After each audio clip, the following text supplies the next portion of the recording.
Yeah, really excited to get John signed. Excited for him to get over here, but just his body of work he's done. He's 4 years at college, 2 years in a row he's doubled average. It was a kind of a perfect fit for us when we started looking into him. How does a deal like that come about?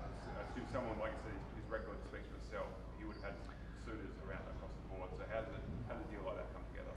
Yeah, well, it's obviously a lot of, we do a lot of research. The hardest part's not being able to meet him, face to face to see what he's like, but we spoke on the phone a few times and, do a lot of research from coaches and scouts in the NBA to where he's sitting at, and obviously watching a truckload of tape about him. So, yeah, we're very happy to get his signature. We think it's a perfect fit for him. He can get in here and still develop his game. And he's got aspirations to play in the NBA, and we think we can help him achieve those goals. What time of night are you talking on the phone? It's like signing someone when you can't meet them. Yeah. How late are you up doing these sorts of things? Well, it's normally early. I'm an early bird riser at the moment.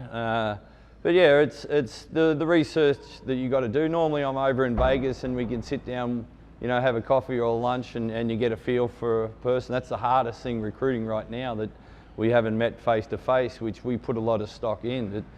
But everyone was, John's in the gym at 7:30 in the morning working out, trying to get better.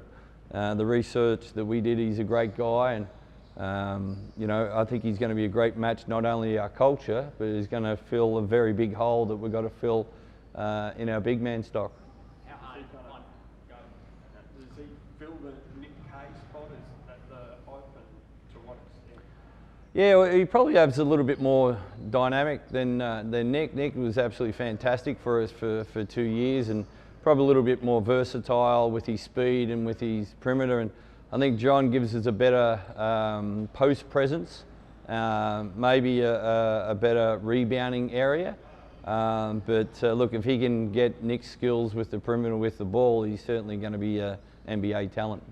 Do you consider the list complete at the moment, or do you hope to be able to sign another important right substantial line? Yeah, and that's something that we just got to wait. We were hoping, obviously the Olympics to be on and to be playing the Olympics for Australia. But yeah, the paperwork got held up with COVID happening, and so we just got to be patient to see how that pans out. And I suppose with the season being delayed to the start of September, it gives us that little bit more freedom to, if Bryce does become an Aussie, that we can look for an import player in that position. So.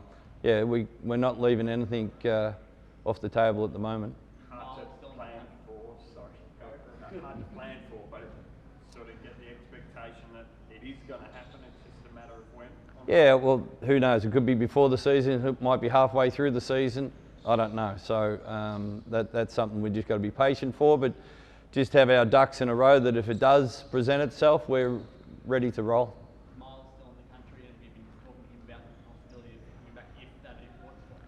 No, I've actually been trying to find him.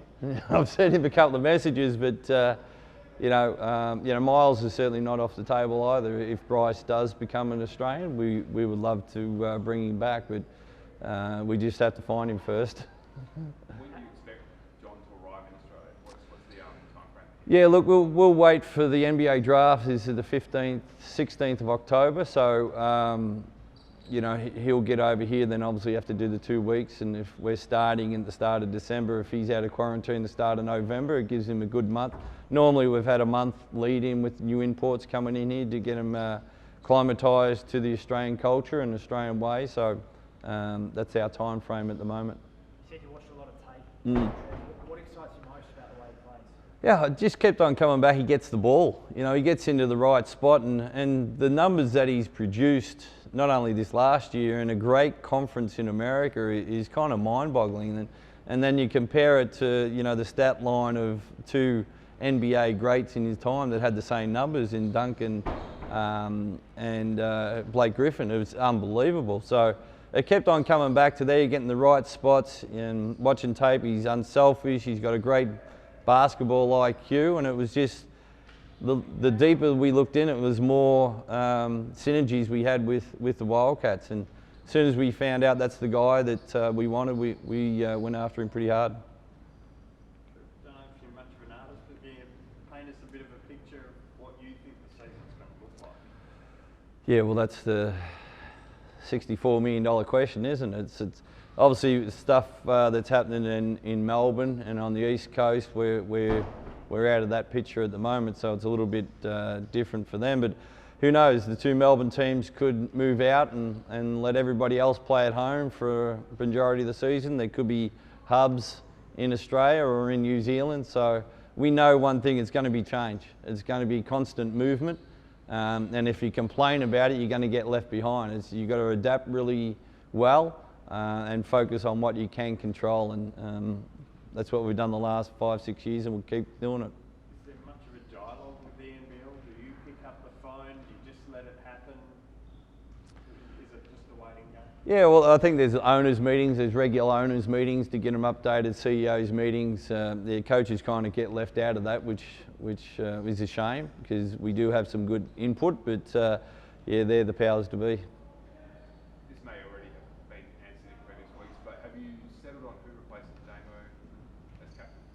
No, that normal process that we'll get our team together and we'll have a good month together in pre-season, and then it'll be up to the players to vote that in, and then we just tick it off as a staff and as a board level.